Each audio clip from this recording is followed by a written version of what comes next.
Why, hello everyone, it's GleeCon and I'm back once more bringing you another episode of Lore of Warcraft.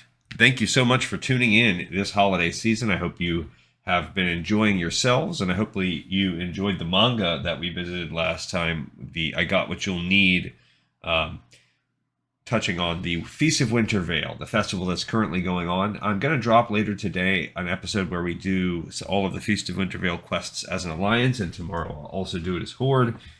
To be honest, I've kind of been in a holding pattern between relaxing for the holidays, spending time with family, the busyness that goes along with that, and wanting to experience those things and get them all the ducks in a row, the Feast of Winter Veil quests in Classic, before I put them out for you guys.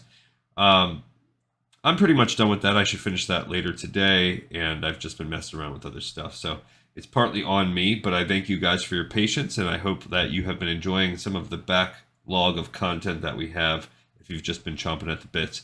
So today we're going to do one of our side jaunts, our little technically non-canon lore mini pieces. This is the episode I would have dropped maybe on Christmas Day, but I just didn't make one yesterday. And yesterday I did actually create an episode. It's a Patreon episode, so if you want to check out the next chapter of Altair's Chronicles, a DS game that we are playing a ported version of, an emulated version of, and we are close to about halfway through that game. So that's up on the Patreon, and yeah, so go ahead and support me there if you want to look at a separate project that we do. But I didn't want to short you guys, so I'm going to make this short one right now before I drop a little bit of a more regular length episode later today.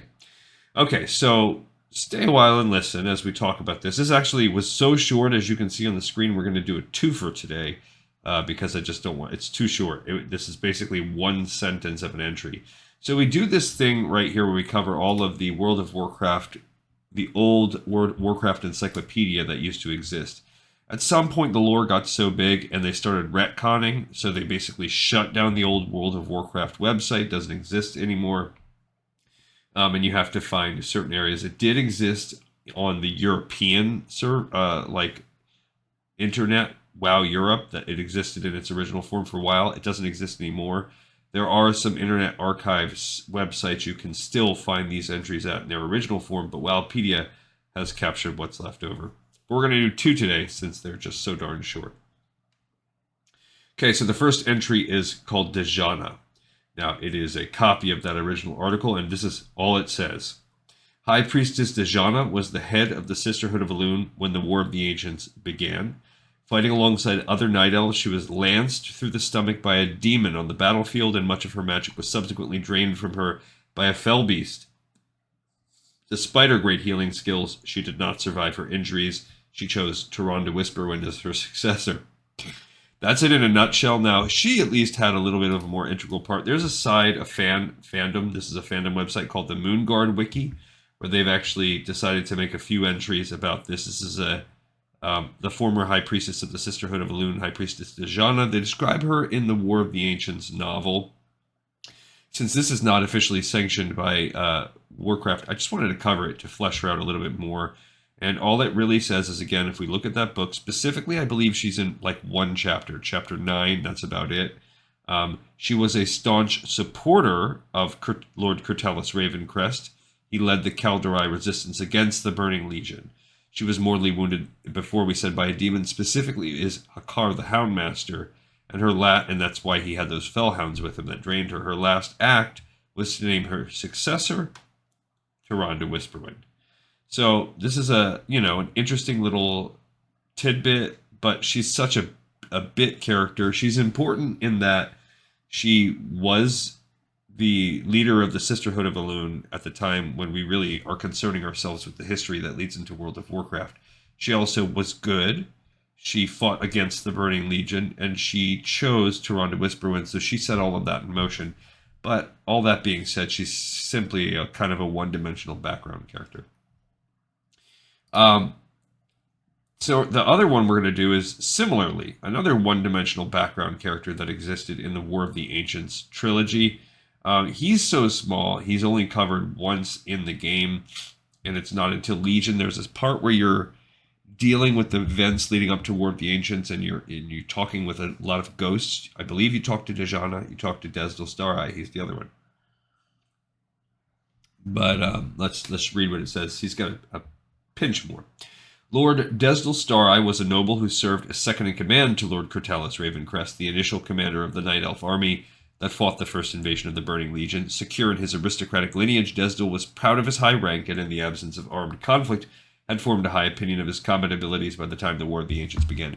If you remember, and I vaguely remember because it's been a few years since we've read this book, he was one of these nobles that was just so cocky it led to his demise. And I don't think he wanted to work with the other races, and, he was very dismissive, but having no real combat experience. A brief and disastrous career. When Curtalis was assassinated by an agent of the Queen, Desdel quickly assumed command of the army. So Curtalis was assassinated. To his shock, the invading demons proved far more difficult foes than he had anticipated. Desdel began to get the impression that the army he commanded had no faith in his tactics. Abandoning his polite attempts at diplomacy, Desdel did his best to make it clear that he expected both respect and obedience. So basically, the leader, Ravencrest, who was a real leader, and his kind of forces are covered in Legion also. Yeah, this is all stuff that's talked about more in Legion. He gets promoted. He becomes the leader. He sucks at it, and then he kind of starts wearing his racism on his sleeve. When the forces of the Legion began to retreat, Desdel triumphantly ordered the Night Elves to give chase. He was sure that his strategies had the Legion on the run. Instead, the demons unleashed a deadly trap, attacking the unsuspecting Night Elves from the air. Desdel watched helplessly as the demons began pouring containers of boiling red liquid over the Night Elf army. In seconds, hundreds of his troops were injured, some mortally. Captain Jared Shadowsong rode to Desdel and asked for orders, but the panicked noble had none to give. Jared caught sight of another group of demons hovering over Desdel, and so Jared tried to pull Desdel out of the way. Infuriated at the upstart captain's lack of respect for superior rank and bloodline, Desdel ordered Jared away on pain of punishment.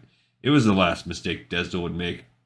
Jared yanked his mount aside just in time to avoid an agonizing death. The demons turned over their container, and boiling liquid poured down on Desdel and his nearby companions. Desdel was burned to death in moments, his face maimed beyond recognition. Not long after Desdel's death, Jared became the new head of the Night Elf army. Okay, so again, another person, this time more ignominious, that really is a one-dimensional background character. What was the real goal? Well, he was the interim leader of the Night Elf army. After Ravencrest was assassinated in the War of the Ancients books, he was the brief leader. His pride, his lack of experience, his arrogance cost tons of troops their lives, dealt a huge blow, but it also opened up the door for the next leader, the one that is instrumental in helping the Night Elves become victorious, which is Jared Shadowsong.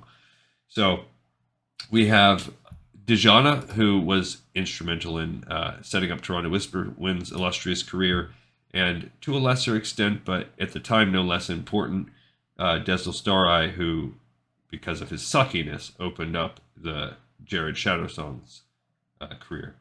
All right, so we have another episode in the pipe, 5x5, a little twofer today, and I look forward to seeing you guys later on another episode of Lore of Warcraft.